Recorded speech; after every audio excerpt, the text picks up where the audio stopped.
CCTV perlihatkan momen ex-sekjen Pordasi DKI sebelum ditemukan di Bantul.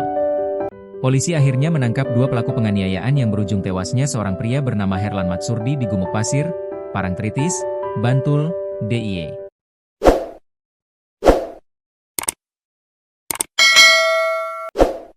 Menurut keterangan polisi, dua pelaku berinisial RM, 42, asal Ampel, Boyolali, dan FM beralamat di Mampang Perapatan, Jakarta Selatan. Kapolres Bantul AKBP Bayu Puji Haryanto dalam rilis pada Minggu, 1 Februari 2026, menjelaskan, peristiwa bermula pada Jumat, 16 Januari 2026. Saat pelaku RM dan korban membahas kerjasama bisnis travel. Namun pembahasan membuat pelaku merasa kecewa hingga berujung penganiayaan terhadap korban. Penganiayaan juga turut dilakukan oleh FM di sebuah homestay di Sleman, DIY. Aksi tersebut berlanjut pada Minggu, 18 Januari 2026, dan Rabu, 21 Januari 2026, menggunakan tangan kosong. Kemudian pada Selasa, 27 Januari 2026, sekira pukul 17.30 WIB, pelaku membawa korban Herlan yang sudah kritis dari homestay mereka. Detik-detik saat pelaku membopong korban yang tak berdaya terekam dalam CCTV yang ada di lokasi kejadian. Dalam rekaman terlihat korban diletakkan di bagasi mobil bersama tas ransel. Pelaku lalu membawa korban ke wilayah Cepuri Parangkusumo, namun mereka batal menurunkan Herlan lantaran area tersebut ramai. Korban kemudian dibawa dan ditinggalkan di Gumuk Pasir hingga ditemukan meninggal dunia pada Rabu, 28 Januari 2026. Menurut polisi, korban merupakan mantan Sekretaris Jenderal Pengurus Provinsi Pordasi DKI Jakarta dan punya usaha sampingan. Adapun dari hasil visum luar ditemukan tanda-tanda kekerasan berupa benda tumpul di dada korban yang mengakibatkan patah tulang iga dan memar di serambi jantung sehingga korban meninggal dunia. Terkuak. Mayat di Gumuk Pasir Bantul ternyata korban pembunuhan rekan bisnis. Polisi berhasil mengungkap pelaku dan motif pembunuhan dari kasus temuan mayat laki-laki di Gumuk Pasir, Grogol 9, Kelurahan Parangtritis, Kapanewon Kretek, Kabupaten Bantul, di Yogyakarta.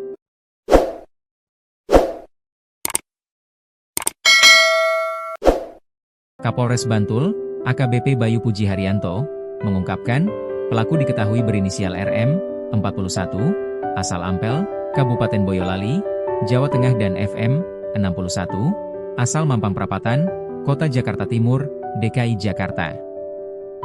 Kronologi kejadian berawal ditemukannya Mr. X di Gumuk Pasir.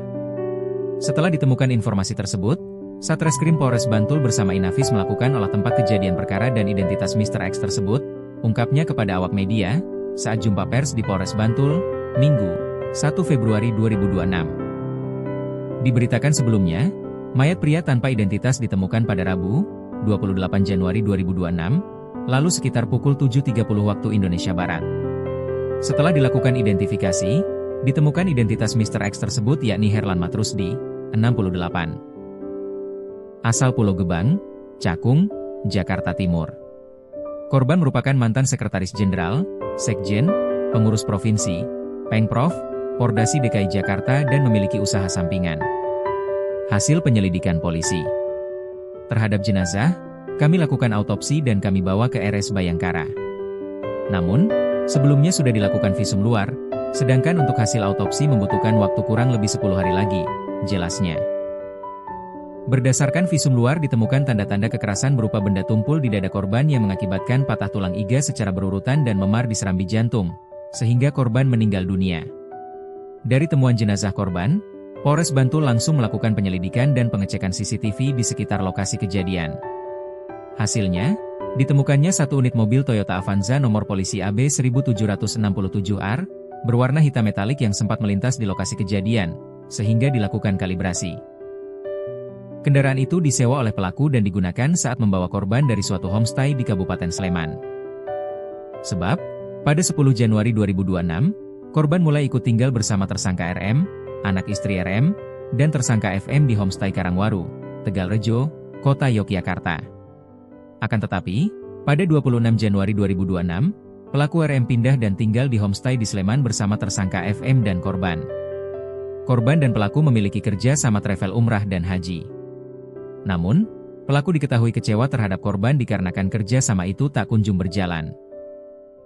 Dapat kami jelaskan, Memang ini terkait masalah hutang piutang senilai 1,2 miliar rupiah untuk bisnis travel umrah dan haji, yang dibahas sejak berada di Jakarta, tetapi korban tidak bisa menjalankan sesuai dengan kesepakatan. Jadi, memang ini bentuk kekecewaan pelaku, sehingga pelaku membuang korban di gumuk pasir, ungkapnya. Korban dipukul berkali-kali. Setelah ditelusuri lebih jauh, Bayu membeberkan, pelaku telah beberapa kali melakukan pemukulan terhadap korban. Pada Jumat, 16 Januari 2026. Sekitar pukul 10 WIB, pelaku RM bersama korban bermaksud membahas kerjasama bisnis travel tersebut, namun hasil pembahasan membuat pelaku merasa kecewa. Pelaku yang emosi kemudian melakukan pemukulan beberapa kali ke arah kepala korban dan mengenai pelipis, pipi. Pemukulan dilakukan dengan tangan kosong. Pelaku juga menendang perut korban beberapa kali menggunakan kaki kanan, terangnya. Selanjutnya, tersangka FM juga ikut memukul korban di bagian lengan kiri sebanyak 2 kali menggunakan tangan kosong. Kejadian kekerasan kembali dilakukan oleh dua pelaku kepada korban pada Minggu, 18 Januari 2026, dan Rabu, 21 Januari 2026. Jadi dilakukan pemukulan secara berulang-ulang baik di dada maupun kaki. Ini nanti ada, disampaikan, saat hasil autopsi keluar, supaya sinkron hasil autopsi dengan luka yang menyebabkan kematian pada korban, terangnya. Lebih lanjut, pada Selasa, 27 Januari 2026. Sekitar pukul 17.30 WIB, pelaku membawa korban yang sudah dalam keadaan kritis dari homestay di Sleman ke Bantul menggunakan mobil. Korban saat itu diletakkan di bagasi belakang. Tadinya, korban akan ditinggalkan oleh pelaku di Cepuri Parangkusumo. Namun, dikarenakan area tersebut ramai, sehingga korban ditinggalkan di gumuk pasir hingga meninggal dunia. Dari kejadian itu, polisi telah mengantongi sejumlah barang bukti berupa 1 kaos, 1 celana pendek, 1 unit mobil beserta kunci, dan 1 STNK. Dari kejadian itu, pasal yang disangkakan terhadap pelaku berupa pasal 458 ayat 1 KUHP dan atau pasal 262 KUHP ayat 1 dan ayat 2. Dengan ancaman penjara paling lama 15 tahun, pungkas dia.